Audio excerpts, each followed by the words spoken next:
it's okay to have conversations. It's okay to brainstorm. It's okay to be creative.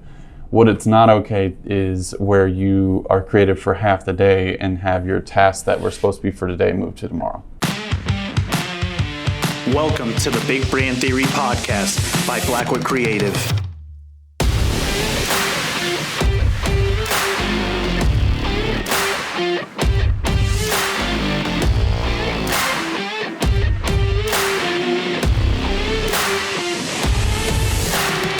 Time is our most valuable asset. We don't get it back. Once it's spent, it's spent. Hopefully it was invested. But time is just one of those things that we've got to really be careful with. And as we, whether it's in business or just in our life in general, as we go, like, we need to be paying attention to whether or not we're investing our time or just spending it. Mm-hmm. And we certainly don't want to be wasting it. So today we want to talk about how we can optimize time. And I think we can talk about some tactics, like some real specific things. But I think there's also just this idea of like that we should be optimizing our time. We should be investing our time in the right things that are going to get us an ROI and really do as few things as possible that are just going to be wasted. Now, caveat to that is a lot of people will look at like, well, that was a waste of time. You just sat there on the couch and watched TV for an hour. But was it a waste of time because you were able to rest because you just did X, Y, and Z? Like, right. I think there's some nuances there, but the idea is still there. There are clearly things that we do that are just a waste of time. And especially in business, if we are able to optimize our time, then our investment will just get even stronger and stronger and stronger as we go. So what are some ways, like, as we think about that, like off the bat, in business in particular, what are some ways that we're wasting time? Well, you actually said it really well with the investment style kind of thing, because I think of time allocation and optimization as like a budget, right?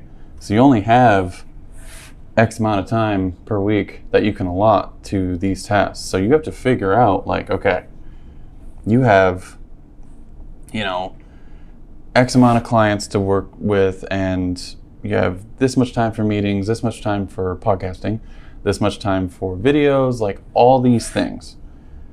And you have to distribute things appropriately for the times that they take to do quality work. Mm-hmm. So that's where optimization is imperative, because if I spend 8 hours doing minute tasks versus 4 hours doing really, really strong optimized tasks that are going to help us grow, which one was better time? Like, it's kind of like in the military, it's like trimming the fat, mm-hmm. essentially. Like you're trying to just get the most lean that you can get, I guess, without sacrificing quality. And that's the part that a lot of times people will come up with, like, well, I'm just going to cut out this all. And I'm like, okay, but how much of that is part of creating a quality thing? Because as soon as you go down that road of like, well, I'm going to trim the fat and cut all this stuff, it's like, okay, well, now your product and your service suffers. Mm-hmm. So you have to find that balance. And in business, I really feel like there's a lot of times where, I mean, we've talked about this before with like, sure, we can cut out water cooler talk and we can put on headphones and just zone in and be on email and tasking and on task all the time. But it's unrealistic. Like, people are human. Like, we're going to go to lunch. we're gonna do all these things, but just because we're human doesn't mean that we have to allot extra for that. Like, it's okay to have conversations. It's okay to brainstorm. It's okay to be creative. What it's not okay is where you are creative for half the day and have your tasks that were supposed to be for today moved to tomorrow. Mm-hmm. That's the part that people don't like about that conversation. myself included, because I like being creative and I like having, idea generation and all that. But sometimes, especially as a person like myself, I have ADHD and like I can talk a lot all the time, is kind of setting that budget, right? So like a good tact would be to, like, when you start a meeting or whatever, set a timer for like the 30-minute block. Mm-hmm. And when that timer goes off, if you're in the middle of something, be like, all right, we're going to finish this up, and the next meeting we'll make sure to allot 40 minutes instead or whatever, because we know that we need that to get to the key indicator. Right. And that's the part too. It's not always sticking strategically to the number of what you allotted. Like, it could be the opposite. Like, oh, I thought this task was going to take me 3 hours, but it actually only took me 45 minutes. Mm-hmm. That's a win. Great. Yeah, absolutely. Yeah. And I think, like, as I think about, like, in my position, and I think this concept applies differently to different positions and different roles or whatever people are doing. But like in my position, there are times where I can have meetings like just back to back to back to back to back, right? And I love the optimization of that when I'm paying attention to like, hey, this meeting can last 20 minutes, right? There's been times where I've scheduled meetings at like weird numbers, right? Like, hey, I've got a meeting, it's going to last until 9:30. It's going to take me 12 minutes to get back to the office. So let's have this meeting at 9:43.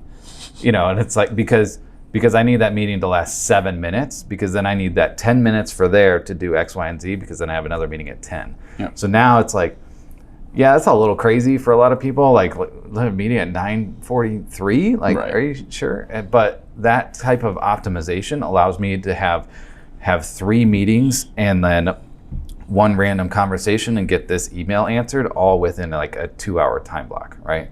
Right. Whereas a lot of people would be like, well, this meeting is going to last an hour, and then it doesn't, and so then they don't have that half an hour of spare time planned out, mm-hmm. and then this meeting goes long and all this kind of stuff. And so then at the end of the day, you're like, well, I only had 3 meetings, but it felt like it took all day because I didn't optimize my time. I wasted it. I didn't coordinate this stuff properly, mm-hmm. using a calendar, for crying out loud. And like you said, I like that idea. Like, set a timer and just know, or it doesn't have to be a timer. Just know, like, hey, we're starting this meeting at 9:43. It can only last till 9:50, right? Yep. We got 7 minutes, and we're gonna pay attention to it, and then give the warning, like at the meeting, like, hey, I've got 2 minutes, and then I've really got to go.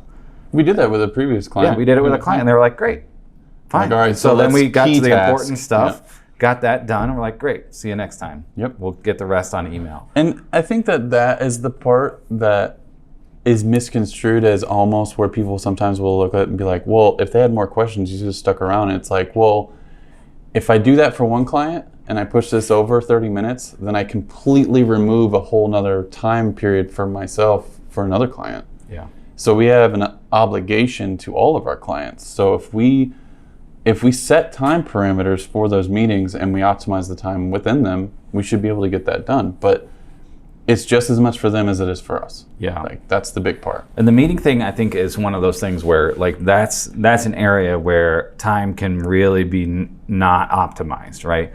You can just be like, oh, let's get together and let's have a chat about this. But like, if you come in with like, hey, here's our schedule, we got to be done by this time because we have to leave at whatever, and then you say, this is what we need to talk about, here's the most important things, and then if we have time, we'll cover these items. Mm-hmm. Like, that type of organization is going to save you so much time, because you might get down to the last item of your most important things and you're only 12 minutes into your hour-long meeting. You're like, great, now I can relax a little bit, we can talk about these things. We can have a little, just kind of banter or whatever. Like, but if you get down to like, you're only 2 out of 6 items in and you've only got 20 minutes left of your meeting, you're going to be like, okay, we need to communicate the details, the important stuff, and move on. But if we have none of that, then we might get to a meeting, it goes over 10 minutes, and we got one thing done that we want to talk about. Like, that's what we're talking about with this time optimization. The second piece of this is there's like a quadrant, right, that's made up of things that are like urgent and important, right? Mm-hmm. So you have to look at quadrant 1, things that are urgent and important. Like, this is like, the building's on fire. We got to take care of this right now. Right. Then you have things that are like urgent, but they're not important. That's like, hey, whatever. I don't know. There's stuff that's just like, we got to take care of it now, but it's not as important. It's not important as in like it's going to move our business forward. It's going to make a difference in our lives. Mm-hmm. That's like, hey, we're out of pens. Someone needs to go to the store and get pens. Right. So, and then you have things that are important, but they're not urgent. And that's a key category where we can spend time that a lot of times as in business, we don't spend time there. And that's in stuff like reviewing our core goals for the year. That's in like our annual event Fired Up, where we get together and like we spend a whole day on things that are important, but they're not urgent. Yep. And then you have the last category, which is clearly a waste of time, where it's not urgent or important. And that's playing games on your phone and see, I think that aspect, that box is where the water cooler talk can fall into. That's where, updating, your posts for your personal stuff or whatever, like that can fall into that, where it's not the utmost importance and it's not urgent, but it's still there. It's still something that you want to complete. And I kind of think of that as like the want box, mm-hmm. right? It's like I want to have conversations and I want to have like, a little bit of banter back and forth and all this kind of stuff. But if you're not doing the other three, like you really shouldn't spend much time at all in that last box. But I'm going to challenge you on that, because sometimes there's tasks that we think are both unimportant and not urgent, that they may actually be important. So like the going out to lunch with a team member to talk and see how they're doing, right, is not urgent in the least bit usually, but it can be important towards building a team. Like that mm-hmm. water cooler talk, spending 5 minutes is not urgent, right? We don't need to talk about the game. 5 minutes, not 45. Not 45. But like that's the kind of thing where it's like that can be important in a way if you're intentional about it. If you're saying like, hey, I'm going to spend 5 minutes talking to Joe about whatever because I want to build that relationship a little bit stronger. I want him to know that I care. I want him to know that I like the things he likes, all that kind of stuff.